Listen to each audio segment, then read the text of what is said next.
So welcome to tutorial 6. In the previous lesson, we learned how to make decisions using the critical values. In this tutorial, you will discover another and often preferred method used by researchers around the world. That is the p-value. Now, a p-value is the probability of obtaining results at least as extreme as those observed, assuming the null hypothesis is true. Think of the p-value as asking one simple question. Could these results have happened by chance?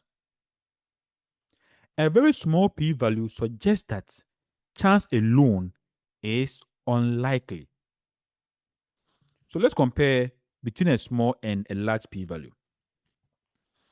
A small p-value means the observed result is unlikely if the null hypothesis is true. And a large p-value suggests the result could easily occur just by chance.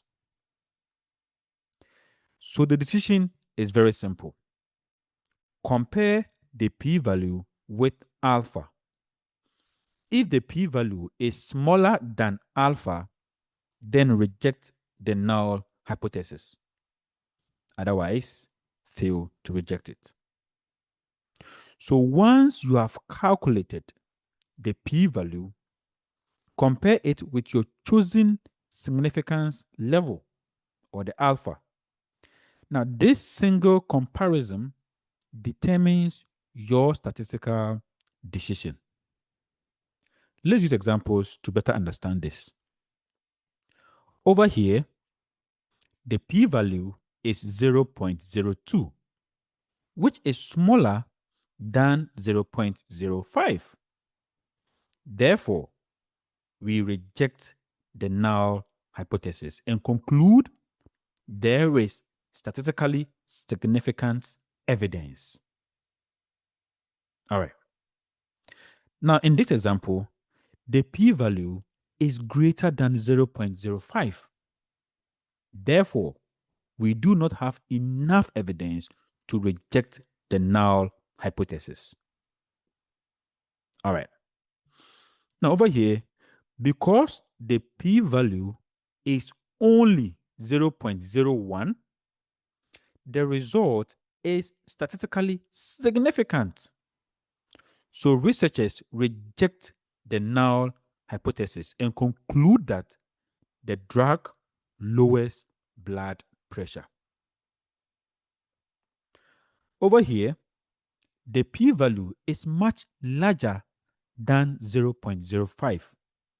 So the evidence is insignificant or insufficient to conclude that the vaccines improves antibody levels.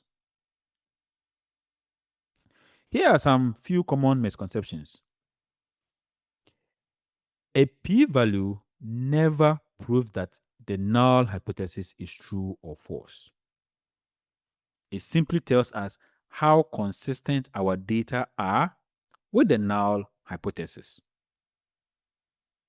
Here are some few key points. Remember these things. The p-value measures evidence against the null hypothesis. So always compare it with alpha before making your conclusion. Excellent work done. You now understand how p-values are used to make statistical decisions. In the next tutorial, we will explore type 1 and type 2 errors and learn how statistical decisions can sometimes be correct or incorrect. So thank you for learning with me, and I will see you in the next tutorial. If you find this tutorial helpful, please like, share, and subscribe to Medent tutorials. Until then, peace out.